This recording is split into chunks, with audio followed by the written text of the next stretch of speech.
Beatrice found an old leather journal hidden behind loose bricks in her fireplace. Everyone said it was just some previous owner's forgotten diary.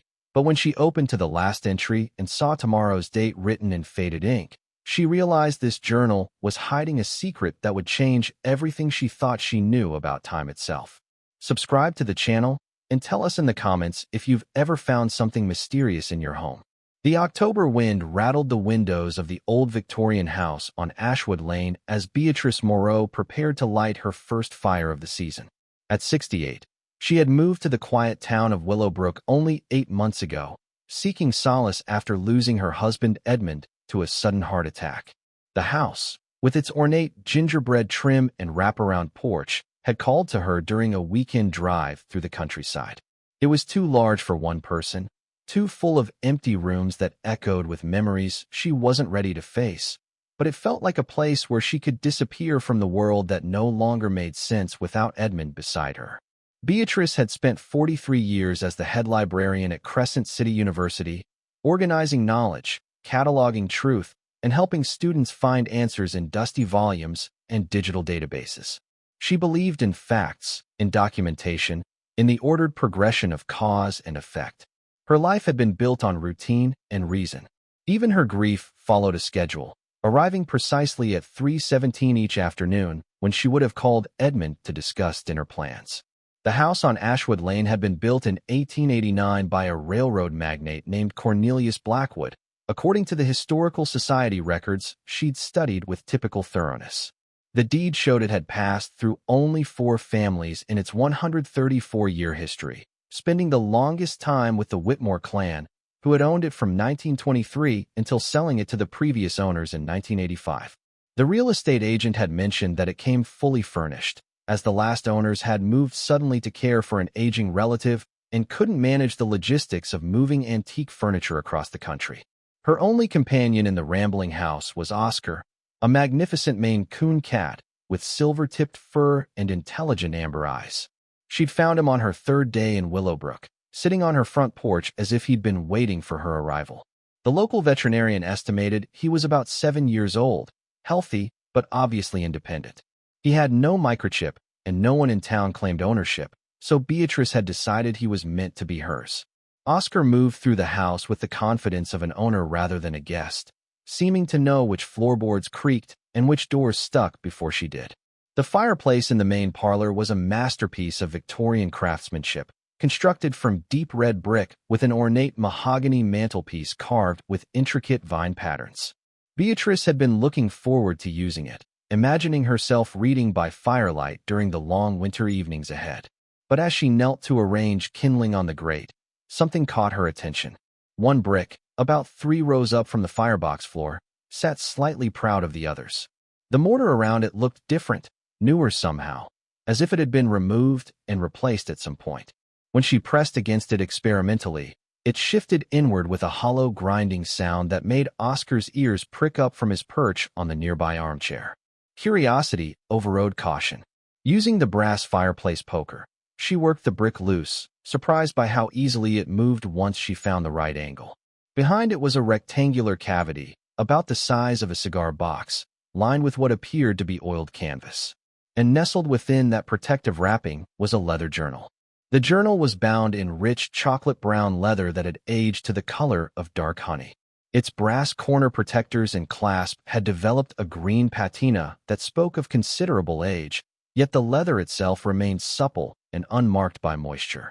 When Beatrice lifted it from its hiding place, she was struck by its unexpected weight and the way it seemed to warm under her touch, as if it retained some lingering essence of its previous owners. That evening, her neighbors from across the street, Harold and Margaret Fitzpatrick, stopped by with a casserole and an offer to help her get settled. Harold was a retired bank manager with a passion for local history, while Margaret taught elementary school and had lived in Willowbrook her entire 64 years. When Beatrice showed them her discovery, Harold examined the journal with the practiced eye of someone accustomed to evaluating old documents. "Fascinating piece," he said, turning it over in his hands. "Probably from the 1940s, judging by the binding style and hardware. The Whitmore family lived here for decades, you know. Likely belonged to one of them." These old houses are like archaeological sites, full of forgotten treasures tucked away in every corner. Margaret nodded knowingly. You wouldn't believe the things people find during renovations. Last year, the Hendersons discovered a collection of Civil War letters in their attic. Most of it's just family memorabilia though, sentimental value only. You might donate it to the Historical Society if you're not interested in keeping it. Even Beatrice's daughter Caroline, calling from her busy life in Seattle, seemed underwhelmed when told about the discovery. Mom, please don't start collecting other people's old junk. You've got enough to manage in that big house without taking on previous owners' forgotten belongings. If it's not worth anything, just toss it. But Beatrice felt an inexplicable connection to the journal that went beyond mere curiosity. That night, after her neighbors had left and the house had settled into its evening creaks and sighs, she positioned herself in Edmund's old reading chair by the window, adjusted the floor lamp to cast warm light over her shoulder, and opened the journal for the first time. The first page bore an inscription in elegant script. Property of Rosalind Ashworth, Ashwood Lane, Willowbrook. If found, please return. What I have written here is true, though few would believe it.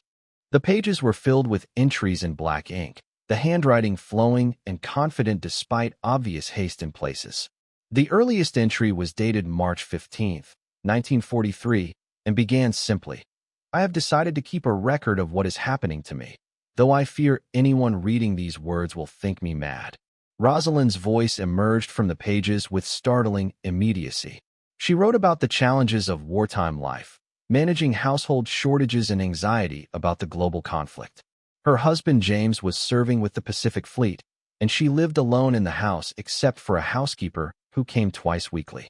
But even in these mundane details, Beatrice sensed something unusual building beneath the surface of ordinary experience.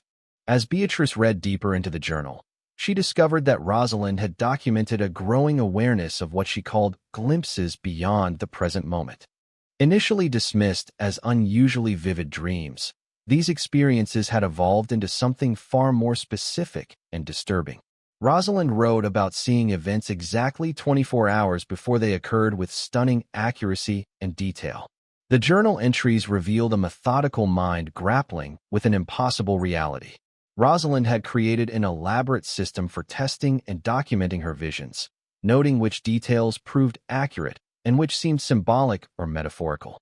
She recorded the times of her dreams, the emotional intensity of each vision, and most importantly, the exact fulfillment of her predictions in the waking world.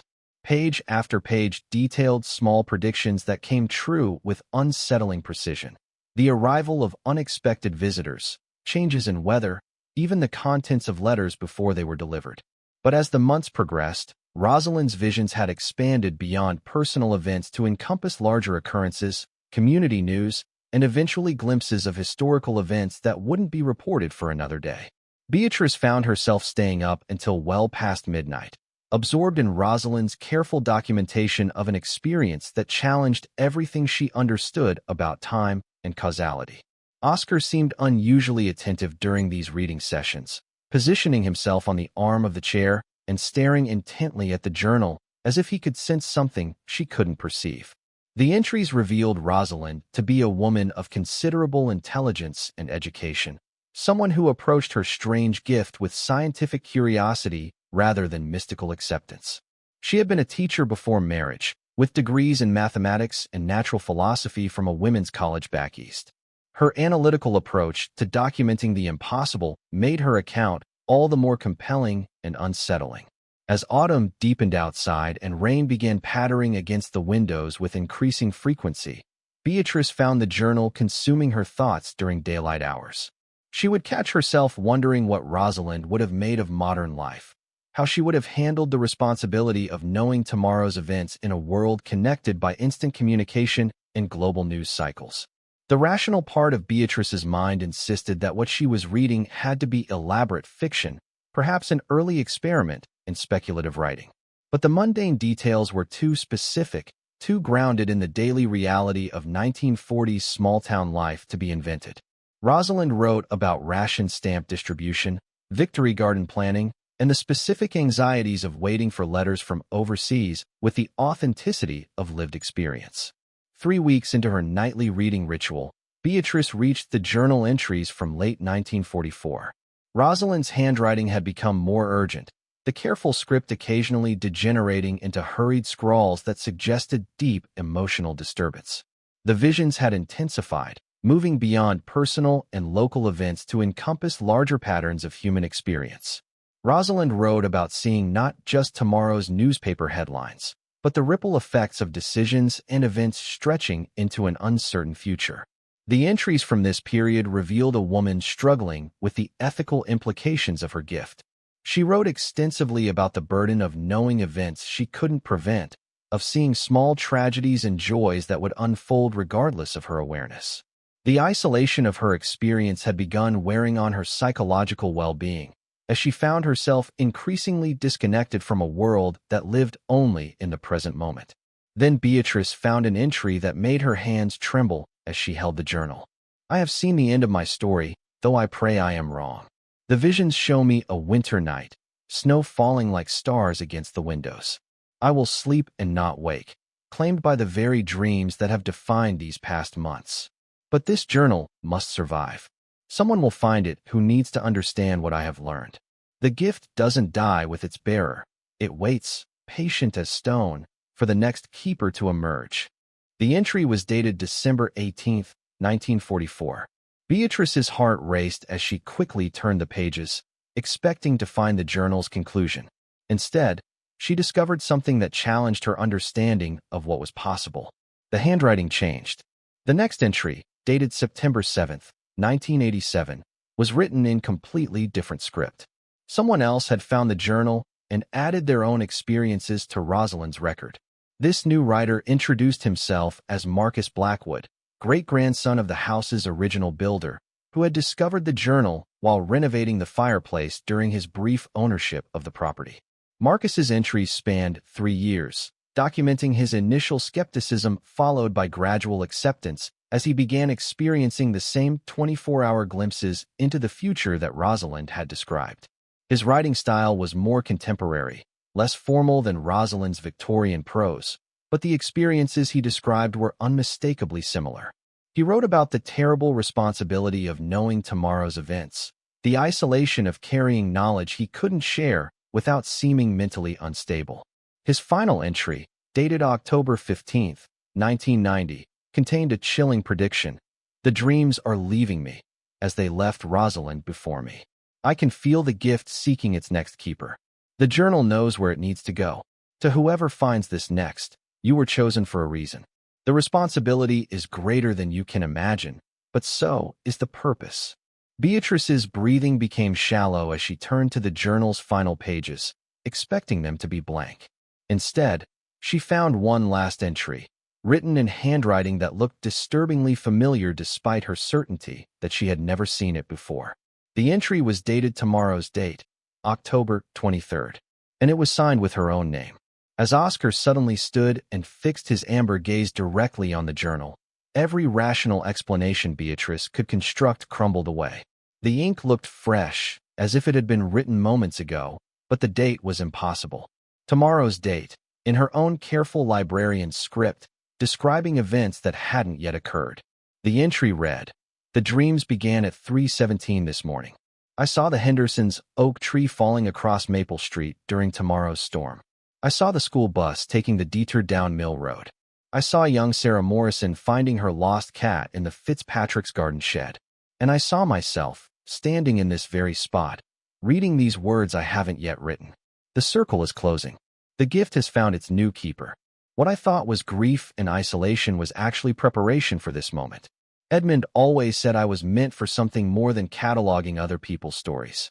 Perhaps he was right." Beatrice stared at the page until the words blurred, her hands shaking so violently that the journal nearly slipped from her grasp. Outside, the wind had picked up, driving rain against the windows with increasing intensity. Weather reports had mentioned a storm system moving through the region, but nothing severe enough to topple mature trees.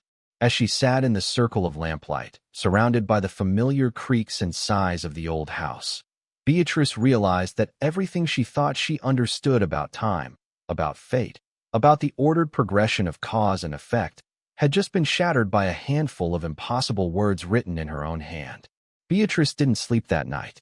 She sat in Edmund's chair, the journal closed on her lap, watching the storm intensify outside her windows. Rain lashed against the glass with increasing fury, and the wind howled through the old house's eaves like a living thing seeking entry. Oscar remained alert beside her, his amber eyes reflecting the lamplight as he stared at the journal with an intensity that unnerved her. At 3:17 a.m., the exact time mentioned in tomorrow's entry, Beatrice jolted awake from a doze she hadn't realized she'd fallen into. The dream crashed over her with startling clarity, the Fitzpatrick's massive oak tree groaning in the wind, its roots loosening in the rain-soaked earth, then falling with thunderous impact across Maple Street. She saw the yellow school bus forced to detour down Mill Road, children pressing their faces to windows as they passed the blocked street.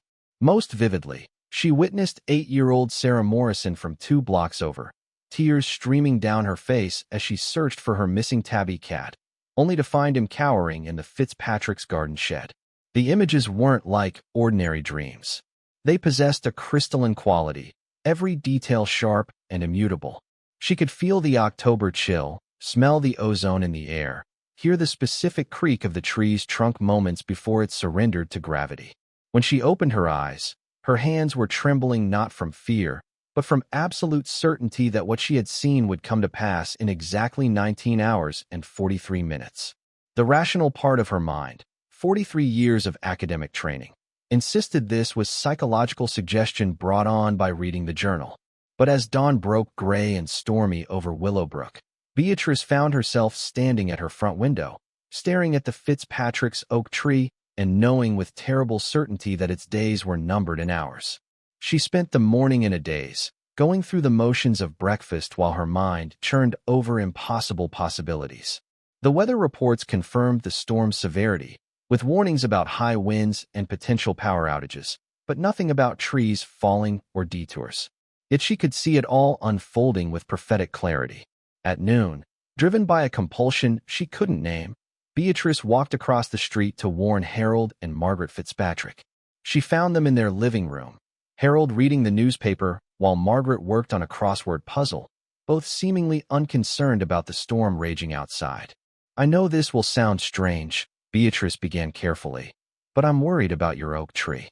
The storm is quite severe, and I noticed the ground around its base looks saturated. Perhaps you should consider staying on the other side of the house tonight, away from the street-facing windows." Harold looked up from his paper with a gentle smile. "That old tree has weathered storms for over a century, Beatrice. It's got roots deeper than a 3-story building. But I appreciate your concern. It shows you're settling into the neighborhood nicely." Margaret nodded agreement. Harold's grandfather planted that tree in 1923. It survived ice storms, hurricanes, and more winter gales than we can count. It's not going anywhere. Beatrice left their house feeling foolish yet certain. The weight of knowing something that couldn't be changed, that wouldn't be believed, settled on her shoulders like a physical burden. She understood now why Rosalind and Marcus had written about the terrible isolation of their gift. The afternoon crawled by with agonizing slowness. Beatrice found herself checking the time obsessively, calculating exactly when the tree would fall based on her vision's timestamp. She tried to concentrate on unpacking books, organizing her kitchen, anything to distract herself from the approaching moment. But every task felt meaningless when measured against the knowledge of what was coming. At 6:47 p.m., exactly as her dream had foretold, the sound came. Not just the crash of falling timber, but the precise sequence she had witnessed, the long, groaning protest of wood under impossible stress, followed by the sharp crack of the trunk's final failure, then the earth-shaking impact as a century of growth surrendered to gravity. Beatrice ran to her window and saw the massive oak stretched across Maple Street, its crown reaching nearly to her own front gate. Power lines sparked and went dark. Within minutes, Harold and Margaret emerged from their house, unharmed but shaken, staring at the tree that had seemed so permanent just hours before. By morning, the storm had passed, leaving Willowbrook to assess the damage. The school bus, unable to navigate the blocked street, took the exact detour down Mill Road that Beatrice had foreseen. And at 10:23 a.m., She watched from her window as Sarah Morrison discovered her missing cat in the Fitzpatrick's garden shed, the reunion unfolding precisely as her vision had shown. Standing there, watching prophecy become reality, Beatrice felt something shift inside her, a fundamental alteration in how she perceived time itself. The linear progression of past, present, and future had become fluid, permeable. She was no longer bound to experience events as they occurred, but could witness them before their appointed time. That evening, she opened the journal to the entry signed with her name and began to write below it. The visions have begun, as Rosalind and Marcus warned they would. The gift has awakened in me, and I understand now why I was drawn to this house, to this journal. Edmund's death wasn't just an ending. It was preparation for this beginning. 43 years of organizing information, of helping others find truth in documented knowledge, has prepared me for the responsibility of being a keeper of tomorrow's secrets. But I also understand something my predecessors may not have realized. This gift isn't a burden to be borne in isolation. It's a trust to be stewarded wisely. Tomorrow I will visit the Morrison family and suggest they check the Fitzpatrick's shed if their cat goes missing. I will call the power company about vulnerable lines near large trees. I will find ways to act on knowledge without revealing its source. The journal has taught me that some gifts seem like curses until you understand their true purpose. I spent months believing I was alone, that my life had lost its meaning. But I was being prepared for something far greater than grief. The gift doesn't demand silence. It demands wisdom in how truth is shared. To whoever finds this journal next, know that you are not being punished or burdened. You are being trusted with the ability to make tomorrow better than it would have been without your intervention. Use the knowledge carefully, but use it. The future can be changed, one small kindness at a time. As Beatrice finished writing, Oscar jumped onto her lap and purred softly, as if approving of her words. Outside, Willowbrook was settling into its evening routine, unaware that one of its residents now carried tomorrow in her dreams. Over the following weeks, Beatrice developed her own system for managing the gift.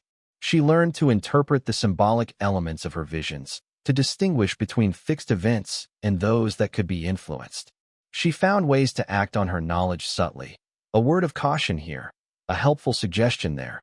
Always careful to seem like a concerned neighbor rather than someone with impossible knowledge. The isolation that had driven Rosalind and Marcus to despair became, for Beatrice, a kind of purposeful solitude. She had spent her career helping others find the information they needed. Now she was helping her community navigate challenges they didn't yet know they would face.